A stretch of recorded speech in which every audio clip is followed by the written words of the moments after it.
안녕하세요. 43살의 두 아들의 엄마이자 멋진 남편의 아내입니다. 그리고 인생의 우여곡절이 아주 약간 있는 여자랍니다.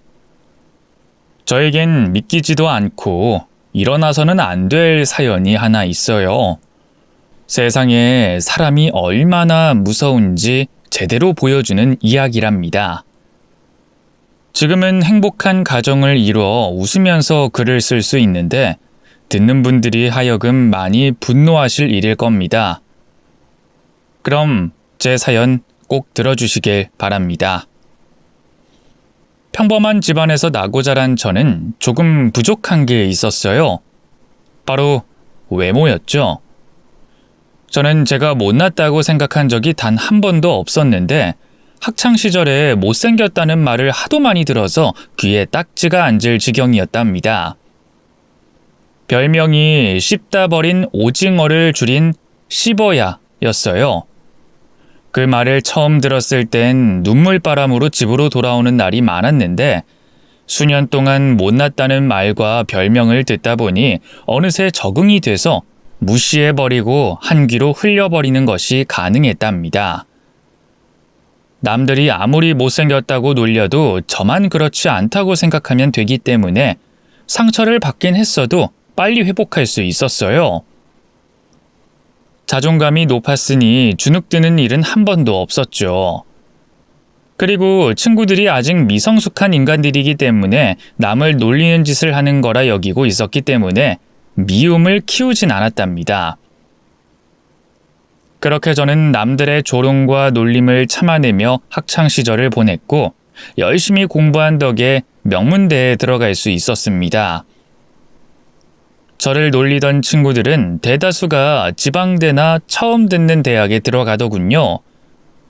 저는 그것이 벌을 받은 거라 생각했고 그 정도밖에 안 되는 애들이니 저를 놀린 거라 생각했어요. 저보다 외모가 낫다고 우월감을 가졌던 그들은 대학에 들어가며 누가 진짜 우월한 사람인지 조금은 깨달았으리라 믿었답니다. 저는 대학도 4년 내내 장학금을 받고 다녔어요. 명문대 수석 자리를 한 번도 놓친 적이 없어서 우수한 성적으로 졸업해 대한민국에서 손가락에 꼽히는 대기업에 들어갈 수 있었습니다. 목표하던 것은 거의 한 번에 이뤘기 때문에 인생의 만족도가 높았는데 한 가지 소원은 이루지 못했어요. 바로 멋진 남자친구를 사귀는 것이었는데 제 부족한 외모 때문인지 생기지가 않더라고요. 그래서 저는 나이 30이 되도록 모태솔로로 지냈답니다. 회사 남직원들이 여직원들에게 데이트를 신청하고 소개팅을 제안하는 걸 자주 봤는데 저한테는 입도 뻥끗하지 않았어요. 제 얼굴이 그 정도로 걸림돌이었나 봅니다. 저는 언젠가는 인연이 오겠지 하는 마음으로 일을 열심히 했고 책과 교양도 쌓으면서 제 외모의 단점을 채웠답니다. 하지만 남자들은 대개 여자의 외모만 우선시하고 다른 건 신경도 쓰지 않더라고요. 제가 32살이 되던 해에는 부모님이 성형수술을 권유하셨어요. 시집도 가고 애도 낳고 예쁜 가정을 이루려면 제 얼굴이 조금 변해야 한다고 조언하셨답니다. 그런데 저는 얼굴에 칼을 대기 싫었고 부모님이 물려주신 얼굴이 좋아서 다른 얼굴로 바꾸고 싶지 않았습니다. 그렇게 성형수술을 하지 않겠다는 이유를 명확하게 말씀드렸더니 부모님도 바로 수긍하셨죠.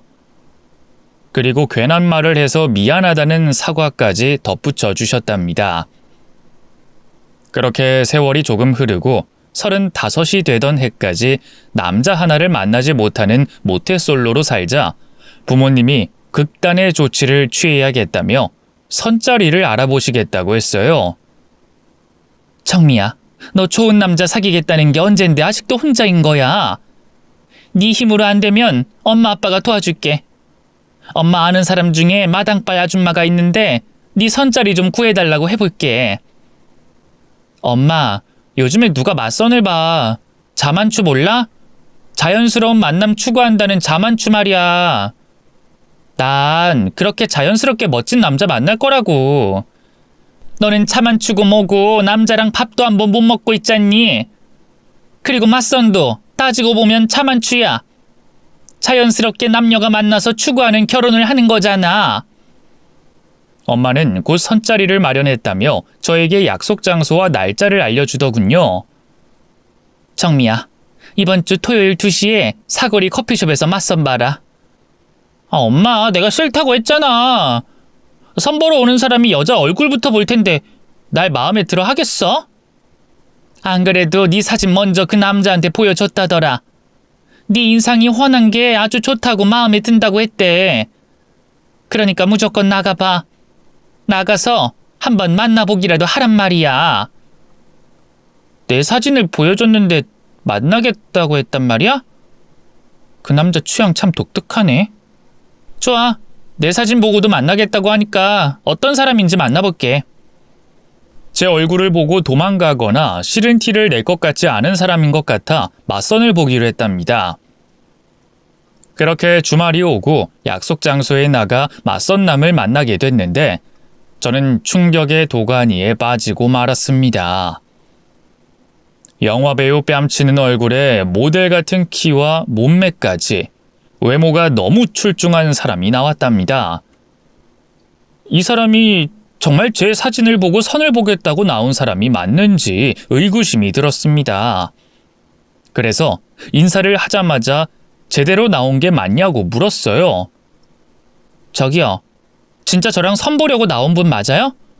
제 사진 보셨다는... 네, 맞아요. 정미 씨.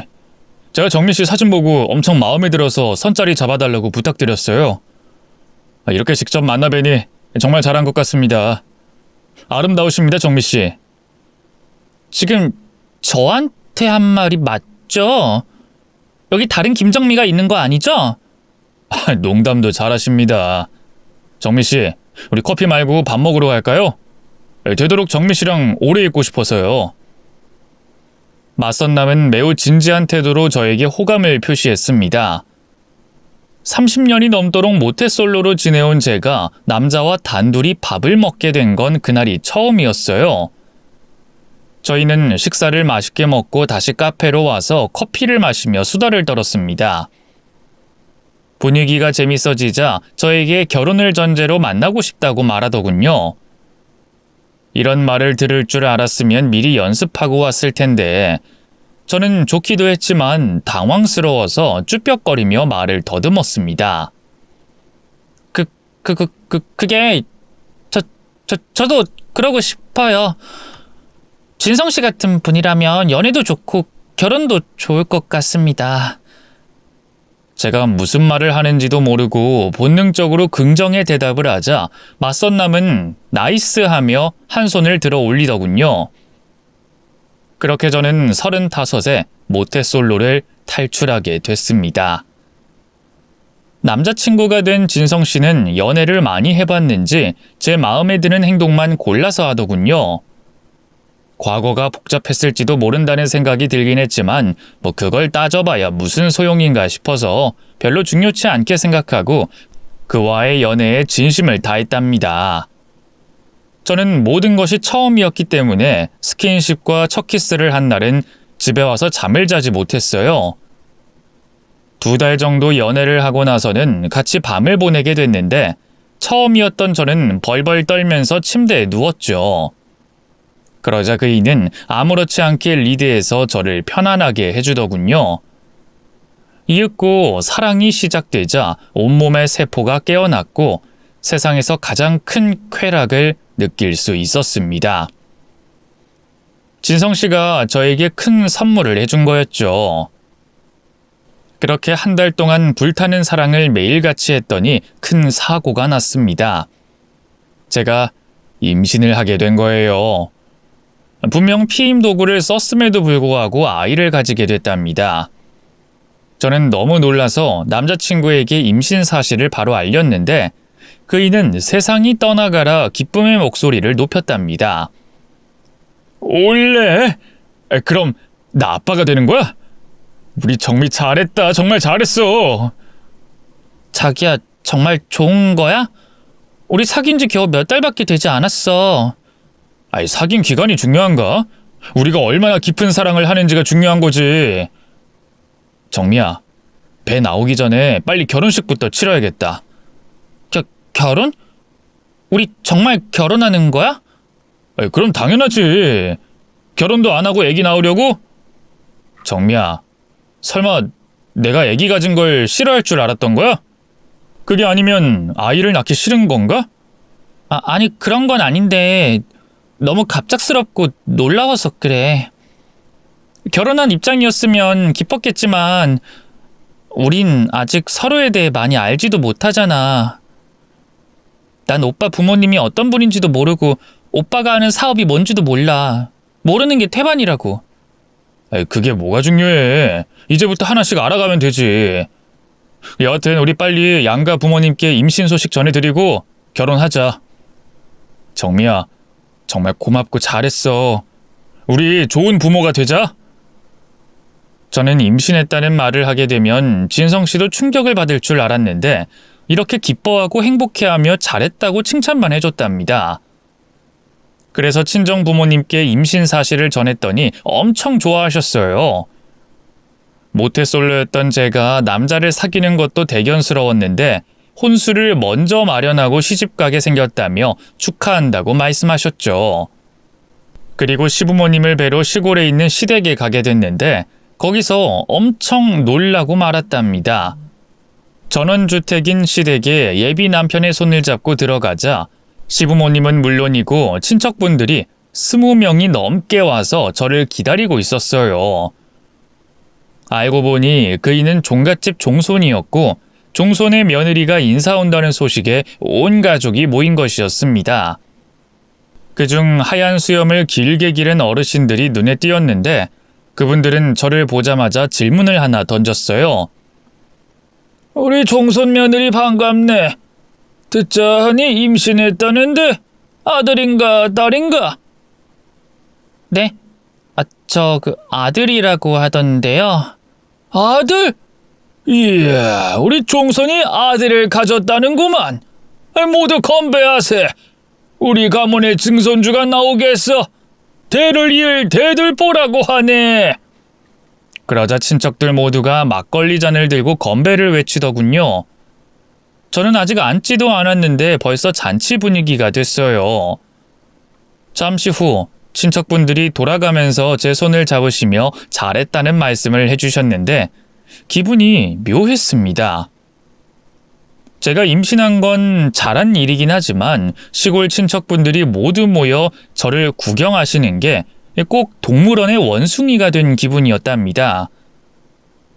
저는 말을 거의 하지 못하고 수줍게 앉아 주는 음식을 받아먹고 묻는 질문에 대답만 했어요. 아주 오랫동안 잔치는 이어졌고 해가 저물자 친척분들이 하나둘씩 시댁에서 나갔습니다. 이윽고 시부모님과 남편과 저만 남게 되자 조금 긴장이 풀렸답니다. 시아버지는 얼큰하게 취한 얼굴로 제 손을 잡으시며 고맙다는 말씀을 100번은 넘게 하셨네요. 우리가 오늘 초면이긴 하지만 집안의 경사를 가지고 와서 너무 기쁘고 행복하네. 그래서 친척들 모아 잔치 벌인 것이니 이해해주게. 네, 아버님. 환대해 주셔서 저도 좋았습니다. 사실 제가 혼전 임신을 해서 부모님이 싫어하시면 어쩌나 걱정했거든요. 아이고, 우리 집안은 아들이 귀한 집안이야. 게다가 종손의 아들을 가진 너를 왜 싫어하겠냐? 며느리 너는 이제 우리 집안의 큰 보배야. 누구도 너한테 함부로 못할 거야. 쉽게 말해 네가 왕비라고 생각하면 될 거야. 진성 씨가 종갓집 자제분인 걸 모르기도 했고 이런 대우를 받을지도 몰랐어요. 아버님, 어머님, 감사합니다. 그럼 저희 결혼을 허락해 주시는 건가요? 아이, 당연한 걸 왜 묻는 거냐? 단순한 며느리 정도가 아니라 넌 우리 가문을 살린 위인으로 대우받을 거야. 세아가, 가지고 싶은 거 먹고 싶은 거 있으면 뭐든 말만 하거라.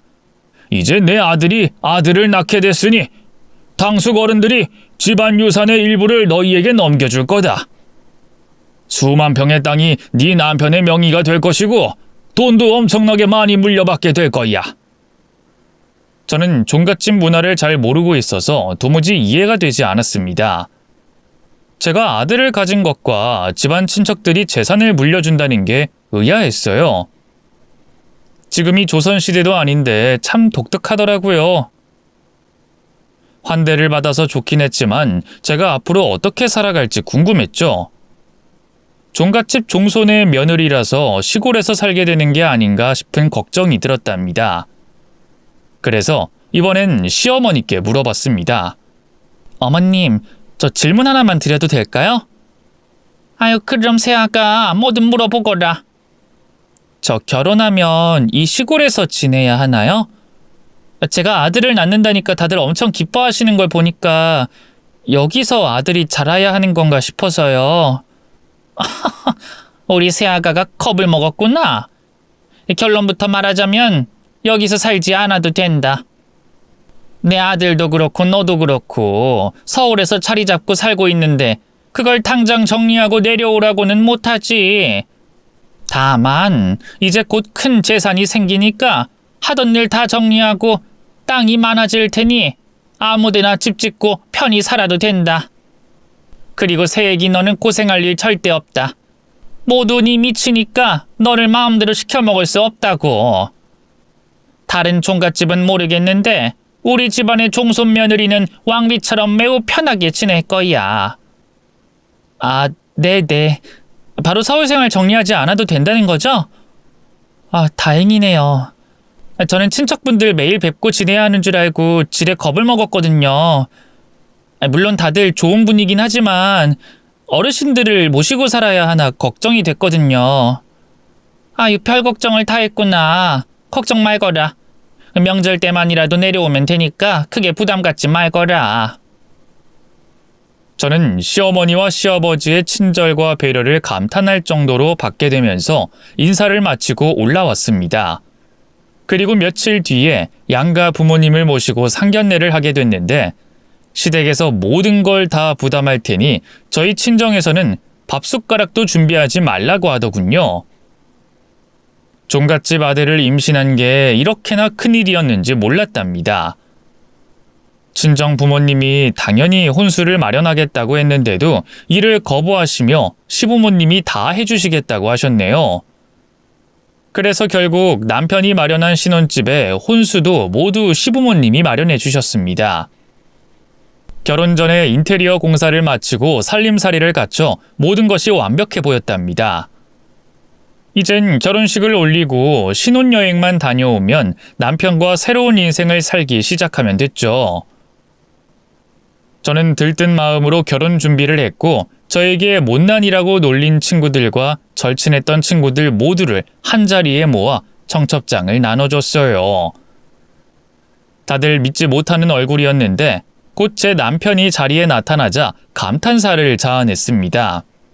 보통 잘생긴 게 아닌 배우 뺨치는 외모의 소유자였고 서울 강남에서 사업한다고 하니 모두들 턱이 빠질 듯이 입을 벌리고 놀랐답니다.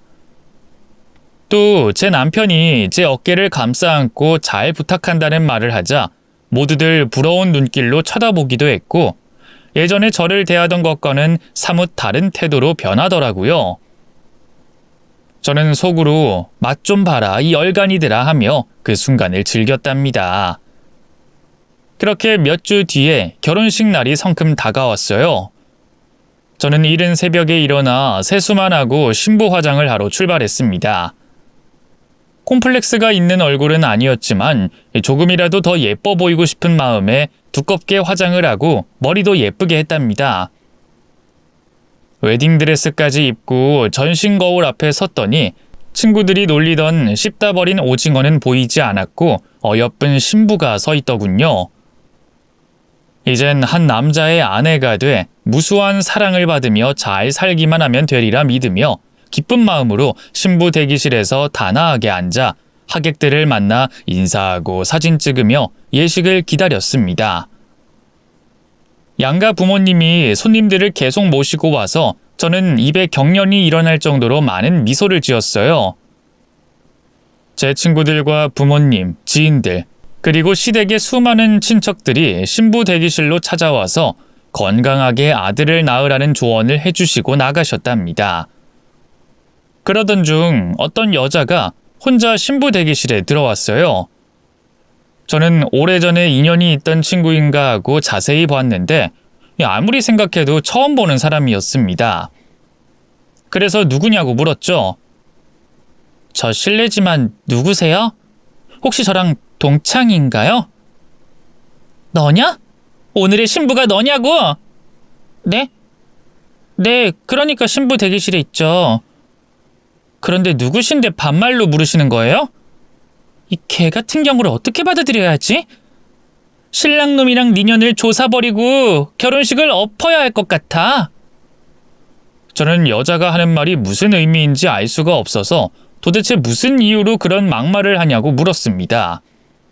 그런데 그 순간 남편과 시어머니가 신부 대기실로 뛰쳐들어와서 여자의 입을 막더군요. 정미야, 놀랐지? 자기야, 이 여자 알아?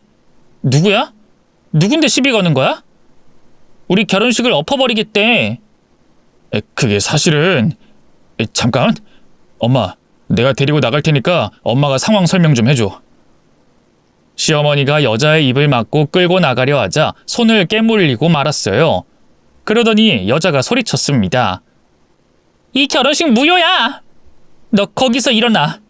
신부 대기실에서 나와, 이년아! 그러자 시어머니가 다시 여자의 입을 틀어막았습니다. 며느라, 미안하다. 설명은 내 아들이 해줄 거야. 많이 놀랐지? 미안하다. 얘는 내가 정리할게. 아무것도 걱정하지 말거라. 시어머니가 여자의 입을 틀어막고 머리채까지 잡아서 질질 끌고 나가더군요. 저는 이 모든 게 무슨 일인지 남편에게 물었습니다. 자기야, 저 여자 누구야? 누군데 저런 막말을 하는 거냐고. 정미야, 미안해. 내가 못한 이야기가 하나 있어. 실은 말이야. 저 여잔 내 여동생이야. 그이는 저에게 외아들이라고 했는데 이제 와서 여동생이 있다고 고백했습니다. 저는 이해할 수 없어 다시 누구냐고 되물었고 남편은 자세한 설명을 시작했어요. 내가 외아들이라고 속인 이유는 여동생이 제정신이 아니야. 남편하고 이혼한 뒤로 크게 상심하고 상처받아서 과대망상증에 빠지고 말았어. 우린 곧 고쳐질 거라 믿고 기다렸는데 시간이 지날수록 상태가 악화가 됐어. 그래서 하는 수 없이 정신병원에 입원시키게 됐고 몇 년 동안 나오지 못하고 고립된 상태로 지냈어. 그러니까 자기한테 정신병이 있는 여동생이 있는데 지금 난동을 부린 여자란 말이야? 어제 병원에서 몰래 탈출했나 봐. 부모님이 면회 가서 내가 결혼한다고 말해서 그랬는지 정신병원에서 도망 나왔더라고. 그래서 조용히 하객석에 앉혔다가 다시 병원으로 데려다 줄 생각이었어. 내 동생이 지금 나를 전 남편으로 착각하고 있어서 자기한테 막말을 한 거야. 이게 다 무슨 소린지 모르겠지만 남편이 해명하는 걸 보니 대충 이해는 갔어요. 아무리 그래도 여동생이 없는 외아들이라고 속인 건 기분이 별로더라고요. 자기야, 그럼 처음부터 솔직하게 말하지 그랬어. 그랬다면 내가 오늘처럼 놀라는 일은 없었을 거 아니야. 그리고 정신병이 요즘 흉도 아닌데 왜 숨기려고 한 거야? 나도 정미 너랑 생각이 같아. 그런데 우리 집안이 종갓집이잖아. 어른들이 집안에 수치라면서 여동생의 존재를 감추라고 강요했어. 부모님도 그렇고 나도 그렇고 그 강요를 듣다 보니까 가스라이팅이라도 당했는지 나중엔 진짜 내가 외아들이라는 생각까지 들더라.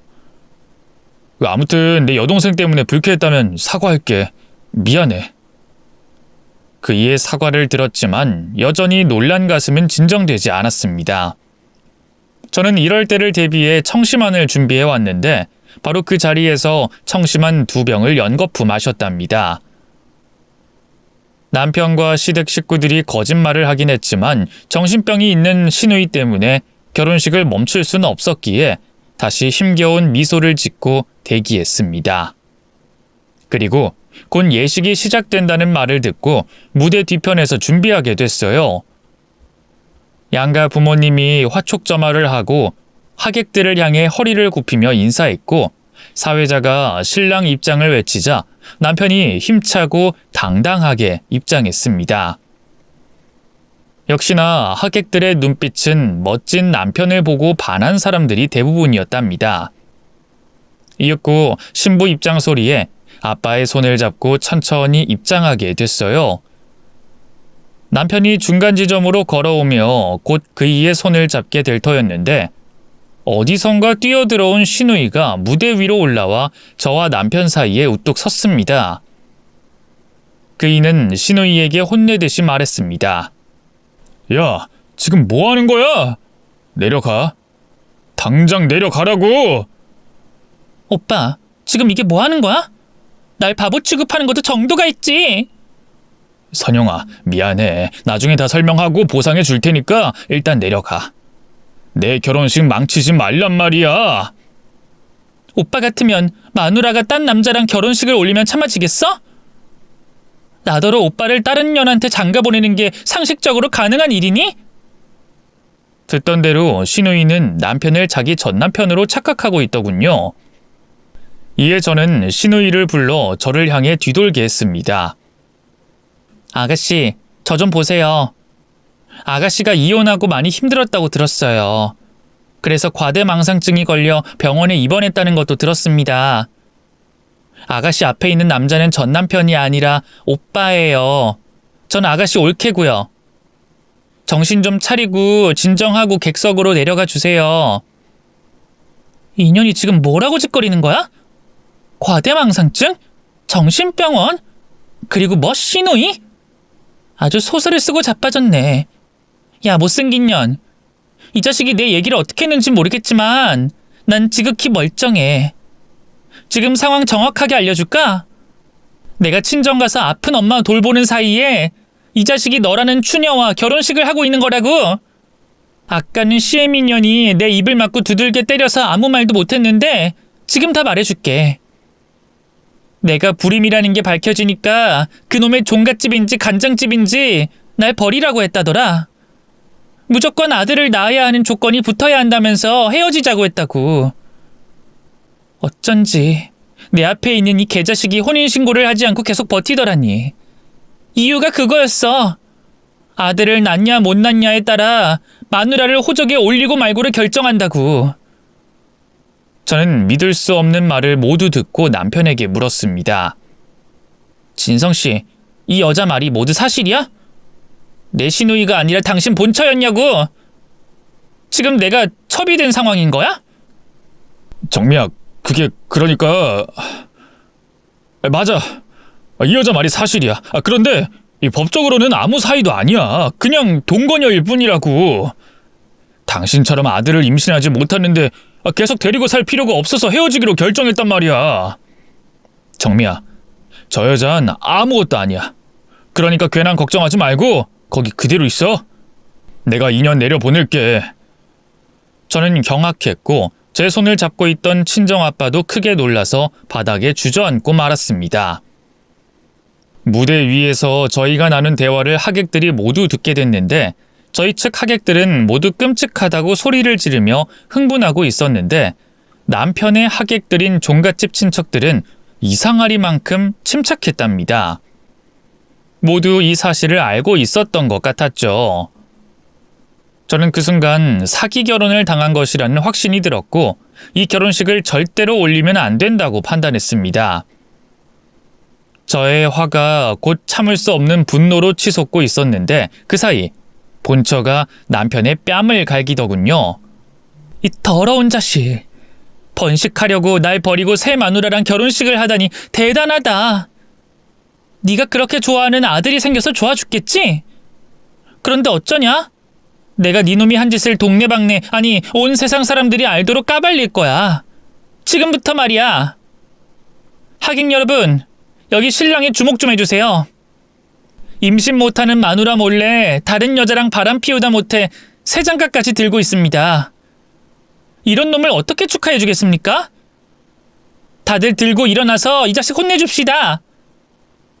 본처의 외침에 친정 하객들이 웅성웅성대더니 자리에서 일어났습니다. 그리고 남편 놈이 본처에 따귀를 날리더군요. 야, 이년아, 너 내 인생 조지려고 환장했냐? 너랑 나랑은 혼인신고도 안 했다고. 그냥 결혼식만 올리고 동거한 사이란 말이야. 내가 다른 여자랑 결혼하는 건 아무런 문제가 없다고. 네 년이 정신병자라고 해명하면 그냥 넘어갈 수 있으니까 조용히 끝내자. 지금 내려가면 우리 집안에서 위자료는 두둑하게 챙겨줄 거야. 어떡할래? 그 말이 끝나자마자 제가 본처를 지나쳐 남편의 앞으로 다가가 멱살을 잡고 싸대기를 세게 날렸습니다. 그리고 신고 있던 힐을 벗어서 온몸을 사정없이 찔러줬습니다. 이 나쁜 새끼야. 멀쩡한 아내가 있는데 날 기만해? 총각 행세에서 연애하다가 임신시켜버리더니 이런 이유 때문이었어? 망할 놈. 너 같은 놈이랑은 절대 결혼 안 해. 정미야, 지금 뭐하는 짓이야? 당신은 내 아이를 가진 애엄마라고. 이제부턴 내 아이지. 네 아이는 아니야. 아이, 오늘 일진 더럽게 꼬이네. 야, 못나니. 네 낯바닥이 더럽게 생겨 처먹었으면 나 같은 남자가 결혼해주면 고마운 줄 알아야지. 어디서 과거를 따지고 지랄이야. 야, 너 별명이 15야라고 했었지? 그래, 씹다 버린 오징어년아. 내가 너랑 결혼을 왜 했겠냐? 모태솔로라서 한 거야. 면상은 더러워도 몸뚱아린 깨끗할 것 같아서 애를 잘 낳을 거라 판단해서 고른 년이라고. 네 년이 아들을 낳아야 수백억 재산을 받게 되니까 널 꼬신 거라고. 방금 내 말 들었지? 수백억 재산이 올 거라는 말. 너도 한몫 받아 챙기고 싶으면 입 다물고 나랑 결혼식 올려. 터진 입이라고 멋대로 짓거리는 남편을 계속해서 두들겨 팼는데 어느새 본처와 합세해서 남편을 조지고 있었습니다. 그러자 하객들은 우르르 썰물처럼 빠져나갔는데 종갓집 친척들은 가만히 있었어요. 어떻게든 이 결혼식을 성사시키려고 저희를 말리려고 했답니다. 그러자 저희 아빠 엄마가 무대 앞에 있던 3단 케이크를 놓친 애들에게 던져버렸어요. 그렇게 결혼식은 아수라판이 됐고 관계자들이 와서 뜯어 말리고 나서야 끝이 났답니다. 저는 신부 대기실로 돌아가 드레스를 찢어버리고 일상복으로 갈아입고 부모님과 예식장을 벗어났습니다. 그리고 제 뒤에 본처가 따라왔는데 미안하다 사과하더군요. 아까 못생겼다는 말은 잘못했습니다. 죄송해요. 그리고 내가 방해가 됐다면 사과할게요. 아니요. 방해가 아니라 저를 구해주셨어요. 저런 짐승 같은 집안 식구가 되느니 이렇게 개판으로 끝나는 게 100번 나아요. 저 집안 진짜 웃기네요. 여자를 애기 낳는 소모품으로만 생각하고 있는 것 같아요. 지금이 조선시대도 아닌데 말이죠. 저 애기 못 낳는다고 3년 동안 얼마나 시달렸는지 몰라요. 사실 이혼은 생각하고 있었는데 오늘같이 괘씸하게 제 뒤통수를 날리길래 잘 되는 꼴을 보기 싫어서 난동을 부렸네요.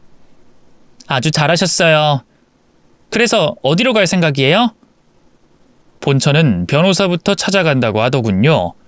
그런데 저 역시 사기 결혼으로 고소를 해야 할 상황이어서 본처에게 같이 변호사를 찾아가자고 제안했답니다. 그래야 시너지가 커져서 남편 놈에게 제대로 된 보상을 받을 수 있을 것 같았으니까요. 그래서 변호사를 찾아가 저와 본처의 상황을 솔직하게 고백하고 고소장을 썼답니다. 재판날이 다가와 나가봤는데 남편은 저희가 달라는 위자료를 모두 지급하겠다고 하더군요. 쉽게 나와서 정말 돈이 많은 집안이구나 싶었죠. 저와 본처는 똥 밟았다 생각하고 앞으로 각자 잘 살라는 인사를 하고 헤어졌습니다. 그리고 저는 친정 부모님의 허락을 받고 남편의 아이를 혼자 낳기로 했습니다. 미혼모가 되겠다는 거였죠. 뱃속에 아이를 지우는 건 도저히 못할 것 같았습니다. 그렇게 해가 바뀌고 만삭이 되자 산부인과에 입원해 유도분만으로 건강한 아들내미를 낳았답니다. 어찌나 예쁘고 사랑스럽던지 미혼모가 되기를 참 잘했다는 생각이 들었네요. 그리고 산후조리원에서 몸을 풀고 다시 친정으로 들어가 지내게 됐어요. 친정 부모님은 제 아들을 온 사랑으로 받아주셔서 참 감사했습니다. 비록 결혼은 실패하긴 했지만 사랑스러운 손자를 낳았으니 아무것도 필요 없다고 덧붙여 말씀해 주셨어요. 그런데 얼마 뒤에 예상치 못한 일이 벌어졌습니다. 제가 출산한 소식을 어떻게 알았는지 전 남편과 시부모님이 찾아왔답니다. 그 사람들은 제가 파혼을 하며 아이를 낳지 않을 줄 알았는데 자기들의 핏줄을 낳았다는 사실에 눈이 뒤집혀서 찾아왔습니다. 물론 제 아이가 소중하고 사랑스러워서 찾아온 게 아니라 종갓집의 재산을 물려받으려는 수단을 찾으려고 온 거였죠. 남편과 시어머니는 저에게 납작 엎드려 아들을 데려가게 해달라고 구걸하더군요. 정미야, 너 이렇게 혼자 애기 낳으면 어떡해? 미혼모로 아이 키우는 게 보통 힘든 일이 아니잖아. 여보, 이왕 이렇게 된 거 우리 같이 살자. 결혼식을 끝까지 한 건 아니지만 예식장까지 같이 들어간 사이잖아. 그리고 너랑 나의 핏줄을 받은 아들도 있으니까 부모가 돼 보자고. 여자를 애 낳는 기계로 여기는 너 같은 놈이랑 사느니 미혼모로 평생 사는 게 낫겠어. 그리고 내 아들도 너 같은 아빠는 존재하지 않는 게 훨씬 낫다고. 너 어차피 나랑 결혼하면 많은 재산 받고 그거로 여자들 실컷 만나고 살려고 했잖아. 내 말이 틀려? 여보, 정미야, 난 진심으로 널 사랑했어. 내가 지난번에 막말한 건 진심이 아니야. 내가 그 본처라는 년 때문에 제대로 약이 올라서 아무 말이나 막 한 거라고. 정미야, 네가 우리 집 안으로 아이를 데리고 들어오면 우리 수백억 부자가 돼. 그 기회 날리지 말고 같이 가자. 싫어. 싫다고.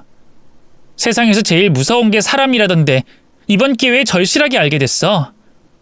당신이랑 여기 있는 시부모님 그리고 그놈의 종갓집 친척들까지 모두 아들에 미쳐서 사악한 짓을 했다고. 넌 아내를 찾으러 온 게 아니라 돈이 되는 아들을 데리러 온 거잖아. 솔직해져봐. 이 사탄 새끼야. 제가 침을 튀겨가며 쌍욕을 해댔더니 시부모님은 혀를 끌며 지랄도 정도껏 하라더군요. 세 사람은 꿇고 있던 무릎을 세우고 저벅저벅 걸어와 저와 친정 부모님 앞에서 거래를 하자고 말문을 열었습니다. 정미야, 장인어른, 장모님, 말이 이렇게 안 통하니 그냥 거래를 하는 게 낫겠네. 정미야, 그럼 내가 아들 데려갈게. 그럼 너한테 위자료로 50억 줄게. 너도 새로운 남자 만나서 다시 시작해야 할 거 아니야. 어차피 애 새끼가 있으면 너도 결혼하기 힘들잖아. 그러니까 애 넘겨. 이 미친놈. 내 아들이 무슨 물건이야? 어디서 돈을 주고 자식을 사가겠다는 미친 소리래. 이런 밑바닥 쓰레기인 줄 진작에 알았으면 너 같은 놈 절대 만나지 않았을 거야. 야, 너 지금 하는 말이 엄청 웃긴 거 알아? 네 면상에 시집 가는 것도 용한 일인데 나같이 잘생긴 남자랑 결혼했으면 고마워해야 하는 거 아니냐? 네 수준의 나 같은 남자가 가당키나 하냐고. 야, 나랑 부모님이 잘못했다고 사과했잖아. 무릎까지 꿇어가며 빌었으면 적당히 합의하고 넘어가자. 넌 돈도 필요하고 새로운 인생 살아야 하고 우린 아들이 필요하니까 좋게 좋게 거래하고 끝내자. 전 남편은 말도 안 되는 억지를 부려가며 제 아들을 빼앗아 가려고 했습니다. 제가 끝까지 싫다고 하며 내쫓으려고 하자 그 자식이 친정엄마 품에 안겨있는 아들을 빼앗아 가려고 손을 뻗었습니다. 이봐요, 장모님. 내 아들 내놔요. 애는 뭐 혼자 낳은 줄 아세요? 내 핏줄이기도 하니까 데려갈 자격이 있다고요. 어머머, 이 커렁뱅이 같은 놈을 봤나? 자네가 무슨 자격이 있다는 거야? 씨만 뿌리면 다 애비인 줄 아냐? 그리고 내 손자는 벌써 내 딸 호적에 올렸다고. 호적 문제는 다시 정리하면 돼요. 돈이면 다 되는 세상인데 제가 그것 가지고 포기할 것 같습니까? 빨리 내 아들 내놔요. 걔가 얼마나 큰 돈덩어리인데 이런 데서 키우려고 하세요? 좋은 말로 할 때 거래하세요. 그렇지 않으면 내가 아는 조폭들 불러서 애를 빼앗아 올 겁니다. 당신 가족들도 모두 쥐도새도 모르게 사라지게 해버릴 수도 있다고요. 내가 얼마나 무서운 놈인지 보여줘요? 이런 쌍놈의 자식. 애비애미가 가만히 있는 걸 보니까 원래 이런 놈의 자식이었나 보구나. 이놈아, 네가 무슨 짓을 해도 우리는 절대 손자를 넘겨주지 않을 거야. 그러자 전 남편이 누군가에게 전화를 걸자 시커먼 정장을 입은 건장한 남자들이 우르르 들어오더군요. 방금 저희를 가만두지 않겠다는 말을 바로 실행시키려고 조폭들을 밑에 대기시켜 놓았더라고요. 조폭들은 저희 집안으로 들어와 전 남편에게 지시를 받고 제 아들을 빼앗으려고 가까이 다가와 겁을 주더군요. 그래서 저는 친정엄마와 아들 앞에 서서 두 팔로 막으며 소리쳤습니다. 이 깡패 새끼들아, 니들은 시키는 일은 아무거나 다 하냐? 이 핏덩이 애기를 빼앗으면 돈을 많이 준다고 했니? 잘 봐. 너희 같으면 저런 개자식 밑에서 애를 키우게 하고 싶어? 입장 바꿔 생각해봐. 너희들이 낳은 자식이 저런 쓰레기 밑에서 큰다고 말이야. 그래도 내 자식을 빼앗아 가겠다면 말리지 않을게. 대신 내 새끼를 데려가려면 날 저승으로 보내고 데려가야 할 거야.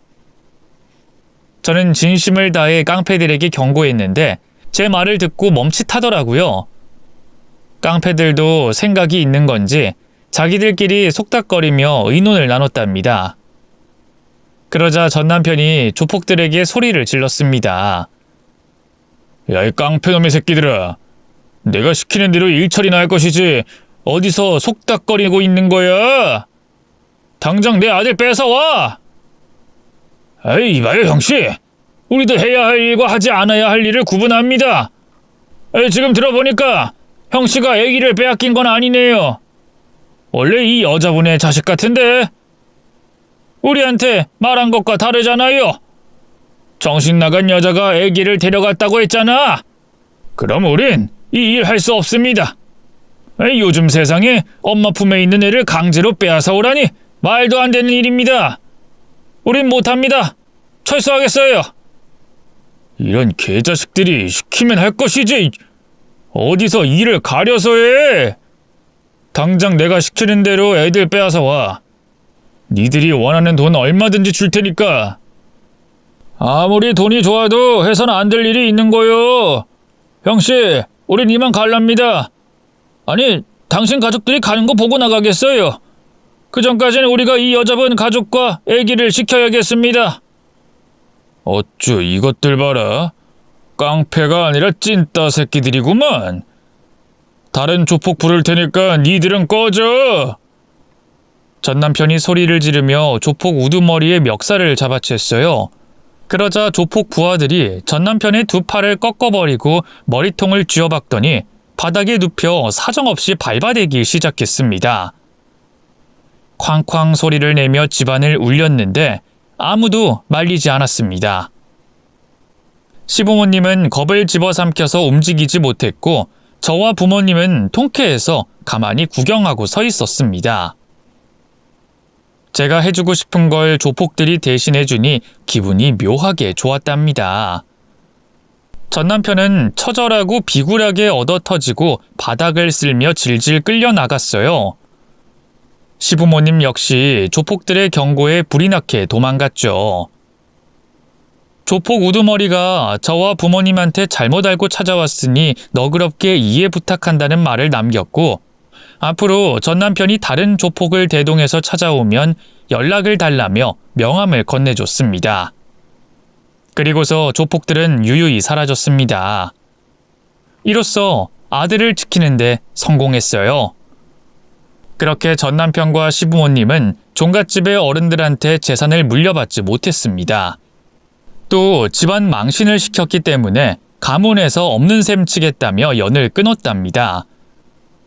그이는 천벌을 받게 됐는지 하고 있던 사업이 와장창 망하게 됐고 시부모님의 집과 재산 역시 빚으로 날려먹게 됐답니다. 그래서 돈도 없고 집안 배경도 잃어서 가난한 삶을 살기 시작했다네요. 전 남편이 다시 재혼을 하고 아들을 낳아도 종갓집에서는 절대 받아주지 않겠다고 해서 재혼도 소용없다네요. 그리고 얼마 뒤에 종갓집 어른들이 저를 찾아왔습니다. 결혼식장에 있었던 일을 사과하고 싶다고 노인네들이 몰려왔어요. 제가 여자를 애기 낳는 소모품으로 여기는 미친놈들이라고 욕했던 게 찔렸는지 용서를 구하겠다고 친정으로 찾아왔답니다. 노인네들은 자신들이 꼰대인 것도 맞고 아들을 귀하게 여기는 남아선호 사상이 뿌리 깊은 것도 맞다고 인정했는데 저에게 한 짓은 절대 해서는 안 되는 일이었다며 사과를 했답니다. 종손 며느리라고 부르면 안 되겠지. 그냥 편하게 애기 엄마라고 부를게. 사실 진성이와 그 애미가 찾아와서 애기를 잘 낳는 며느리로 데리고 온다고 했을 때 고민도 하지 않고 그렇게 하라고 대답했네. 그런데 이 과정이 그렇게 지저분하고 더러울 줄은 우리도 몰랐어. 진성이 그 새끼가 전처와 깨끗하게 정리하고 자네를 만난 줄 알았다고. 이건 진심이야. 모두 핑계로 들리겠지. 어쨌든 우린 잘못된 걸 바로 잡으려고 왔네. 내 아들을 내놓으라는 미친 소리 할 거면 당장 꺼져요. 아니네. 자네 아들을 데려가지 않을 거야. 그 아이는 애기 엄마가 키워야 잘 클 거라고. 다만 우리가 자네 아이에게 선물을 줄 수 있게 허락해 주게. 정말 사과와 선물만 주려고 온 거예요? 다신 내 아들 찾아오지 않을 거죠? 내 호적에 올린 아이니까 마음대로 못할 겁니다. 아이 그렇다니까. 비록 우리 손주를 키우진 못하지만 한 핏줄인 아이가 태어났으니 마음의 선물만 주고 떠나겠네. 자, 여기 선물 받게. 당숙이 준 선물은 통장이었습니다. 50억이라는 거금이 든 통장이었죠. 당숙들은 죄다 알부자들이었고 집안에 아들이 태어나면 며느리에게 목돈을 주는 관행이 있다면서 그 많은 재산을 아무렇지 않게 턱 내밀고 돌아서더군요. 저는 통장을 보고 심하게 놀라 친척들이 나가는데 인사하는 것도 잊어버렸답니다. 그렇게 저는 수십억의 재산을 받게 되는 것으로 아들 친가와 완전히 연을 끊게 됐네요. 저는 친정에서 부모님과 함께 지내며 아들을 쭉 키웠어요. 저에게 큰 재산이 있지만 그 돈을 저를 위해 쓰는 것보다 부모님의 노후 자금과 아들에게 쓰기로 해서 회사를 계속 다녔습니다. 4년 뒤 아들이 다니는 어린이집에 아들이 엄청 친하게 지내는 아이의 아빠와 거의 매일 마주치면서 친해졌어요. 그쪽도 이혼남에 본가에서 아들을 키우고 있다고 했죠. 저희 두 사람은 동병상련이기도 하고 서로 마음에 들어해서 몇 번 식사를 하다가 눈이 맞고 말았습니다. 그래서 2년 동안 연애를 하고 재혼하는 데 꼴이 냈답니다. 지금 제 곁에는 새 남편과 아들 둘이 있답니다. 제 배가 아프면서 낳은 아들과 가슴으로 낳은 아들이 말이죠. 네 식구가 함께 복닥거리고 오순도순 잘 지내고 있어요. 제가 겪었던 전 남편과 시댁 이야기를 이렇게 숨김없이 써봤는데 재밌으셨죠? 세상에 이런 인간도 있구나 하시면서 같이 욕해 주시고 저와 함께 사는 식구들을 응원해 주시길 바랍니다. 그럼 이만 쓰겠습니다. 안녕히 계세요.